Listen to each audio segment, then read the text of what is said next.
welcome back. I'm here today with Jennifer Laurence of Luxury Lifestyle Logistics. Welcome to today's show. Thank you so much for having me. I'm delighted to be here. So Jennifer, for the background of the listeners, can you give us, the timeline of how you got to where you are today? Sure. So I think I've been predisposed to be in all things hospitality and home since I was a little girl. True story, when other girls were getting Cosmopolitan magazine, I literally had a subscription to Martha Stewart Living at 12 years old. So I just loved all things floral and design and hearth and home. My original major was music business. So I moved from San Francisco, California to Nashville, Tennessee. And I worked in radio promotions, advertising, and I also worked at a record label where I got to support a lot of high net worth individuals, celebrities, people in the public eye. So it was a great case study in how to be a support mechanism for someone with that type of public lifestyle. There's so many people that take care of all of that for them. And through an event planning colleague, I was able to host a party at a beautiful estate for one of our clients. And I saw the world of home management for the first time, and it was phenomenal. There were, drivers and chefs and butlers and maids and all these things that were running this beautiful home. And I had never known that could be a full-time career. So I pivoted, I changed my major. I moved to Chicago, Illinois, to a small women's college. The women's college had an undercurrent of domestic service to the curriculum. It wasn't specifically a domestic service degree, but it was a full 4-year degree in hospitality. And the conversation, because it was a women's college, was, how do we professionalize the art of home management? How do we bring our business sense to the world? How do we bring that woman's touch to our work environment? And so it was a really unique opportunity to showcase how you can kind of professionalize the art of home management and systematize it as if you would a business. So I knew I wanted to be a butler and household manager, and that was the best school that I could get my undergrad in. And after that, I did a year of wine and sommelier studies. I did a year of visual communication school. And then I went on to the Charles McPherson for Butlers and Household Managers Academy in Toronto, Canada. And so that was an amazing opportunity. I was trained under some of the world's best butlers. We had the butler 1 week for the Duke and Duchess of Northumberland in Europe, and would tell us stories of the Queen and Prince Philip coming to dinner and all the anecdotes that would happen with the staff and the team there. And here in America, we don't necessarily think of the butler tradition, and entertaining so formally, but we still have high net worth individuals that need home management. And so I knew that I would be a household manager here in the U.S. and thought that my calling was to be in that support role that I had learned so very on. So as you started out this venture, how did you get going? I mean, you had the degree from the college, and now you put your stake out and you say, okay, now I'm in business. Yes, for sure. Well, my the Butler School was certainly instrumental in setting me off on the right path. They have several placement agencies in the U.S. that only staff for domestic household staffing. So they were wonderful in getting my first jobs in the industry. And then we also have an excellent professional association, the Domestic Estate Managers Association. And they support our industry. There's 23 chapters nationwide and 2 in Europe. And all of us that work in private service come together. We share stories. We network together. We get professional development. So it's really a great opportunity to hone your craft and be with other professionals in a very unique environment. We talked about a lot of emphasis on the butlers, but do you delve into like personal assistants also? And yes, thank you for that question. It is a misnomer, this butler kind of household manager divide. And as I mentioned previously, in Europe, there is still the butler tradition because they entertain much more formally. We think of them depicted in movies as this staunch older gentleman opening the door in a coat and tails, that type of thing. But here in North America, they're called household managers, and it's very much more an administrative role. They support the needs at the household level or personal level for a high net worth individual who can support payroll for a modest staff. And they can have multiple titles. They could be a personal assistant, they could be an executive assistant, a house manager, basically anyone who's taking care of their personal needs so that they can go be the better professional that they're meant to be in the world. They take care of their properties, their automobiles, concierge services such as booking tickets and travel and things. So it really is a full-time role, and it can be very challenging and exciting. For the layperson, this may be foreign to them, but individuals that are in that category understand that really to manage the size of these estates really takes a team. It does. It does. I mean, you can imagine a 20,000 square foot estate. It's like running a full-time hotel, but it's for one person or one family. So there's a lot of property management that goes into that, facility management. The fine finishes and fixtures take a lot of care to curate. You're almost like a little curator of a museum. The art, the oriental rugs, the marble countertops, all of that has to be maintained on a schedule. And so I love to kind of compare and contrast for those of us that don't live in a multi-million-dollar mansion, the ways in which they can systematize their home to be more, really just taking the time to do things in a systematic way so that the maintenance of the household doesn't overtake what they need to be successful. Changing the HVAC filters on an annual basis, getting that oil changed on the car. I mean, it sounds like simple stuff, but it can really overtake people's weekends. And so I think the takeaway for people who've purchased or, paid staff to do this is that they're buying back their time. And so I want, regular people to buy back their time too with a more systematic approach. I'm visiting here today with Jennifer Laurence of Luxury Lifestyle Logistics. And Jennifer, I need to take a quick break and we'll be right back after these messages.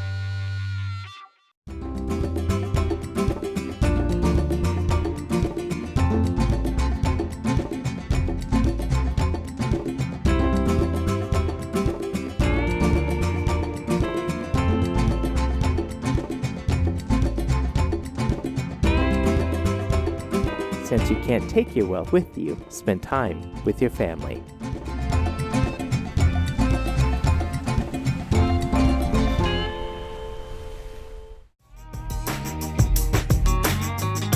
Welcome back. I'm here today with Jennifer Laurence of Luxury Lifestyle Logistics. And Jennifer, the company that you found is specialized in really helping the ultra affluent manage households and their wealth and estates. But how does an individual know when they're ready for your services? Oh, absolutely. That's a great question. People struggle with this quite a bit. I think that there's a modesty. There's this hard work ethic in America that they want to do everything themselves, and they want to be that super mom or the super dad that can go to work and also manage the household. But I really feel like when the details of your life overtake the enjoyment of it, that's the first telltale sign that it's time to start hiring some household help. And we usually refer to the frontline defenses as the frontline employees or the first level employees. That would be like a nanny or a housekeeper.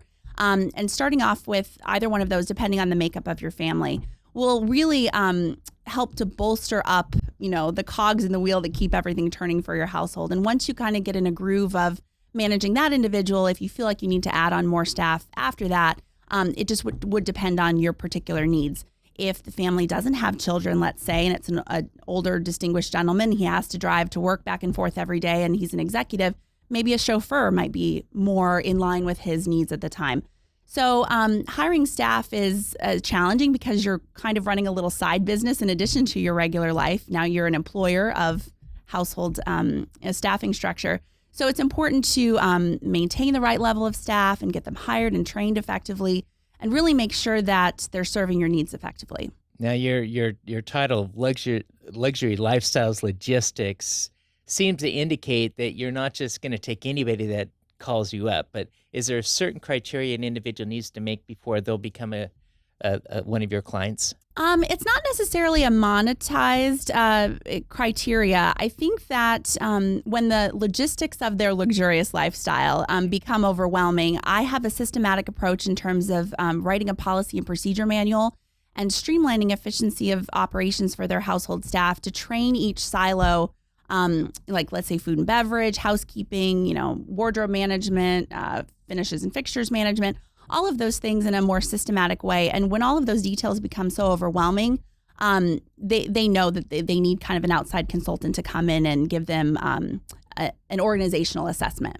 Okay, so between so you have North America. Do you go worldwide with your services? I would love to go anywhere my passport will take me. Okay. So that's a lot of fun. I have clients all over the U.S. currently, and they do have multiple properties. Multiple properties for one family might run very differently. If they have a beach home, it runs different than a ski chalet in Aspen. So Even though we want to recreate the preferences for the family at those particular environments, we want to embody the feel and the spirit of the home that they're trying to create there for their family. It's a holiday home in the mountains. We want to make sure that the staff is aware on how to run that to give them that feeling of coziness over their beach house, let's say, that might be a little bit more casual. Mm-hmm. Will you help these clients also in their decisions of hiring the right individual? Will you do some interviews, or how does that? Absolutely. So I coordinate with the domestic placement agencies throughout the U.S. I'm aware of about 40 or 45 domestic placement agencies. It sounds like a lot, but they do so very much for our industry. They're really the gatekeepers between the clients and the candidates. And so I come in as a liaison when perhaps the staff is not working out very well, there's a personality conflict. Even if they have hired someone fantastic, they just need training for the particular skill set. An average person might not have ever touched the types of finishes and fixtures that they're going to be working with. And so it takes a real care and concern and consideration to care for some couture items, these gorgeous wardrobes that they're going to have to be pressing and steaming and laundering. How does one go about doing that if they've never shopped in those department stores? So that is where my training comes in, and also my professional association offers a lot of professional development in that arena. I'm visiting here today with Jennifer Laurence of Luxury Lifestyle Logistics. And Jennifer, I need to take another break, and we'll be right back after these messages. I love fishing, with my family. I think it would be easier to use a net. It was so much fun. The times when we are together, it makes it all the more worth it. Having Dad teach them how to cast a fly rod, and as long as we're doing stuff together, we're having fun. Some people see a father and a son fishing together, while others see a succession plan.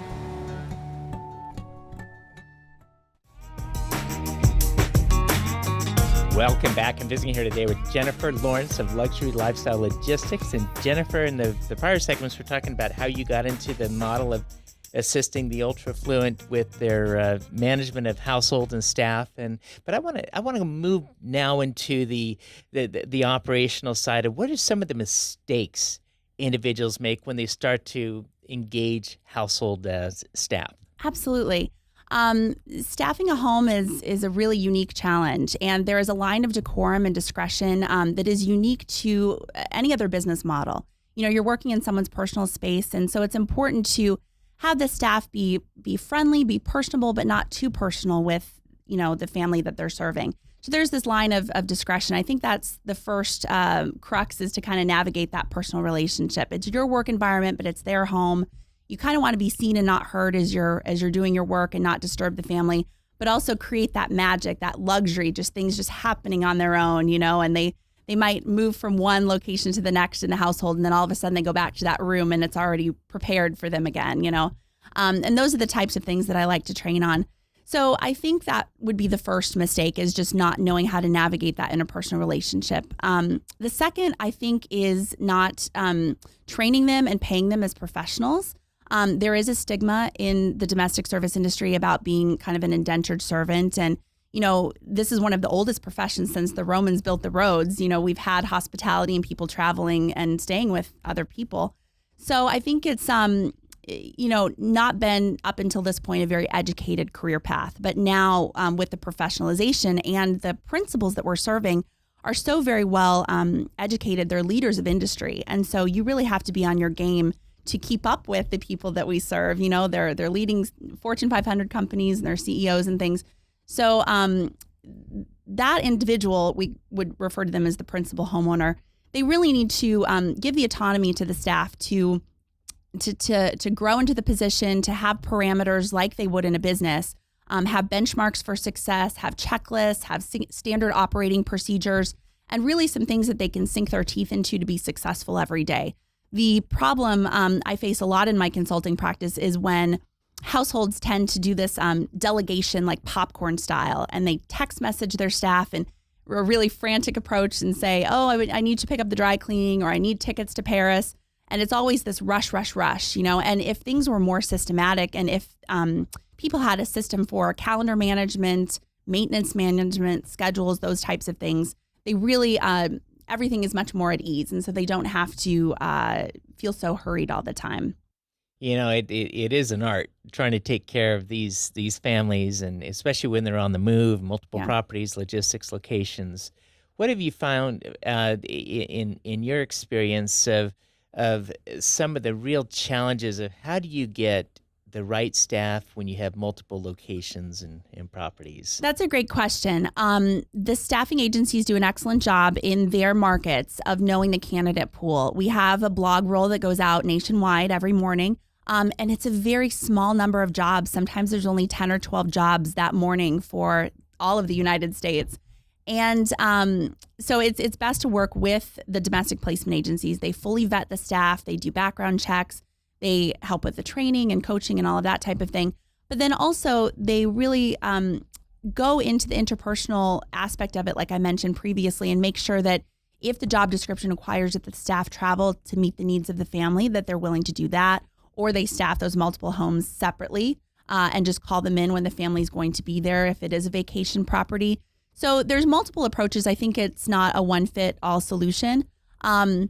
But I really do think that attracting the right candidates and paying them appropriately with benefits and making sure that they are W-2 employees. I just run into so much of people that think that a 1099 is acceptable. And really the IRS is very stringent terminology on what can be considered an independent contractor versus a W-2 employee. So I would just encourage your audience to speak with their tax professional and make sure that they really understand that they are an employer and they run a business now, and they want to be protected not only on the tax information, but also for insurance purposes. So reach out to their advisors for that. Yeah, and I think what people fail to realize is that labor laws play into this about paid vacation and overtime. And Absolutely. And there is no HR department when you work for a family. They might work you 60 or 80 hours a week. You're on call 24/7. Believe me, I've gotten phone calls when the TV remote has not worked in the upstairs, master bedroom. And like you mentioned, they're traveling to multiple households. They're around the world. They're on planes all the time. Sometimes they just want the ball game on and they can't remember how to work the cable box. And so it can be something as minute as laminating a sheet for them next to the remote control to remember how to get the TiVo on versus throwing a party for 400 people on the lawn for a cocktail party, So you never know what the day will bring. There's an old saying in the Agatha Christie mysteries that the butler did it. Yeah, yes. Yeah, and I want to go somewhat into, because in the luxury lifestyles, how does a family protect themselves? Because this servant's coming in, and they're surrounded by sometimes some really pricey things. And sensitive information, absolutely. So that is a great question. My first week in Butler School, we actually delved into all of the ways that butlers are depicted in the media and in, historical application. And the word butler actually means like cupbearer, and it was a trusted advisor of the king. They were their closest confidant. They were their right-hand man. And so the butler's role, I'll pivot that question a little bit, is really to protect the family and be this liaison, this gatekeeper between the outside world that is very much wanting their time and attention, and protect them and say, no, Mr. and Mrs. are not available, or can I assist you with that? And, it's a very symbiotic relationship, and it has to be very closely guarded. So it's really important to get the right person in that role, because they're going to be your secret keeper. They're going to be the doorway to everything. And if you're creating your home as your castle, this respite away from the world, you really want it to be the right fit. I'm going to touch on the calendaring and systematizing, the schedules for these individuals that are your clients. Absolutely. Thank you for that question. In order to delegate a very complicated lifestyle with all of these details, and the more a family grows in stature, the bigger the job description gets, because they have so many details that they have to manage. And if that is all coming into the inbox of the owner, it's just going to be overwhelming, and they're going to continue to delegate it without ever having the freedom to just enjoy the lifestyle they've created.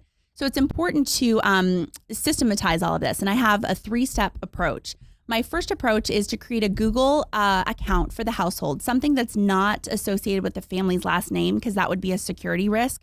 So please don't do like smith@gmail.com or something like that, but keep it neutral, and create a virtual office for the family. So once you have this domain set up, this Gmail account, you're going to be inboxing all of your administrative needs for the household that are not sensitive. And so let me break that down a little bit. let's say the dentist appointment for your child. You want to send those reminders to that inbox rather than your own. Maintenance on the car, vehicle appraisals, warranty information, all of that type of thing. So not only are you creating calendaring, because then you're going to calendar it on that Google account, but then you're creating a manual because they can go back and reference all of that information. You've got contacts in there for your vendors, your art appraisers, that type of thing. And then you can pass it off effectively to a staff member once you gather all of those details. So my first thing is to do that Google account and have it all digitized so that it is accessible by an outside staff member. Secondly, I recommend to create a policy and procedure manual because how the family interacts with those to-do lists might be very different. When we put a holiday on your calendar and on my calendar, mine might look very different than your household. And so you need to break that down for your household and what is expected on entertaining aspects and, who do we need to call to get the flowers in, to get the caterer there. And so that manual can really be something that is a living, breathing document. It's not stagnant because as the family evolves, you want to change those details. And then the third thing I would recommend is a database, like a CRM for the contacts of the family. You're going to want to put vendor names in there, family members' names, just name, address, telephone number, but something with a notes feature so that when you have an interaction with that particular person or entity, you create a time date stamp for when they were on your property. Let's say the pool maintenance man was servicing the pool and the pump went out. So now you have a place to put a note that says they were here on a particular day, they changed the pump, and put it into a file. That way, if something goes wrong, you can reference it. And I think that this little triad of administrative support is the best foundation in which to have the household really be successful and administratively. So Jennifer, if an individual wants to contact you for your services, how would they go about? Thank you. They can reach me at my website, which is www.luxurylifestylelogistics.com. It's the name of my company. So it's all run together, luxurylifestylelogistics.com. Jennifer, I appreciate you being on today's show. And we've been visiting here today with Jennifer Laurence of Luxury Lifestyle Logistics. Thanks for being here with us today on American Dreams, and join us next week right here on this station.